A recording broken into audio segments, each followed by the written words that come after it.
Hey, what's going on, people? This is White Race here, discussing to you about my thoughts on the recent suicide of Chester Bennington, who was the head frontman of Linkin Park, one of my favorite bands to have ever come out, in my lifetime at least. And let me tell you the story about how I got familiar with Linkin Park and Chester Bennington's work, first of all. So I knew about Linkin Park for years, especially when they were doing the songs for Transformers. And, I heard some of their stuff, but I really didn't get into them until I was around my sophomore year of high school.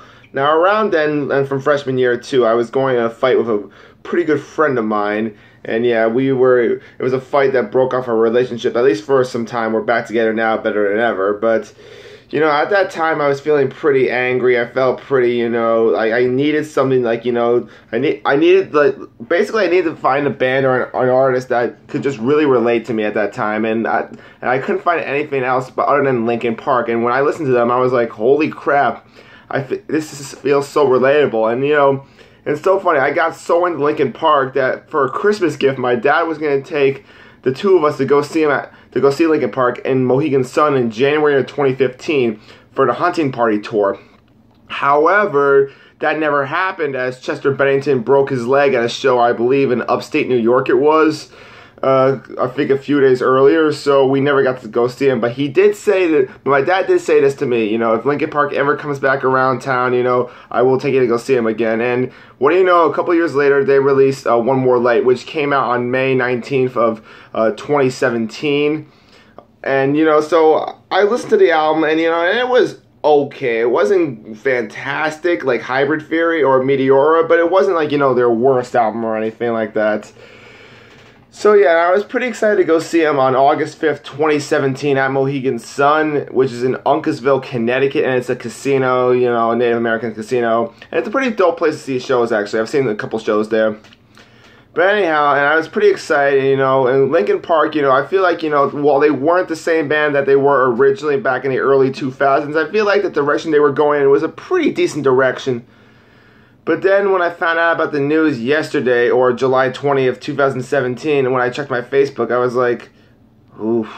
I mean, it was really surprising because Chester Bennington was 41 years old at the time of his death, and it was just like, how could someone this young, go so soon? And just, out of all things, suicide. And it's so funny, too. Well, not really, but it's so interesting that he dies on Chris Cornell's birthday, which Chester Bennington also admired, and in fact they did a tribute for Cornell on Jimmy Kimmel right after he died.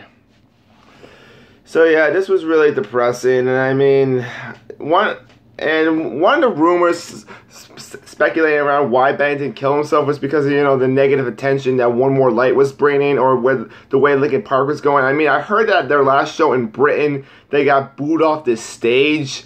I mean, come on, people. Just respect the man for what he's trying to do.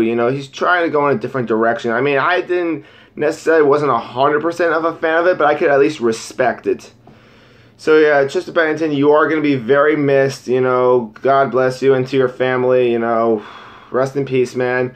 Hopefully Linkin Park can come back from this. I mean, they're probably going to cancel the rest of their tour because, on July 27th of 2017, they were supposed to start their North American tour. If they're still going to do it, I mean, disregard all the stuff about cancel shows I said in this video, but they're most likely going to cancel it. And who knows what the future of Linkin Park's going to be. I have honestly no idea.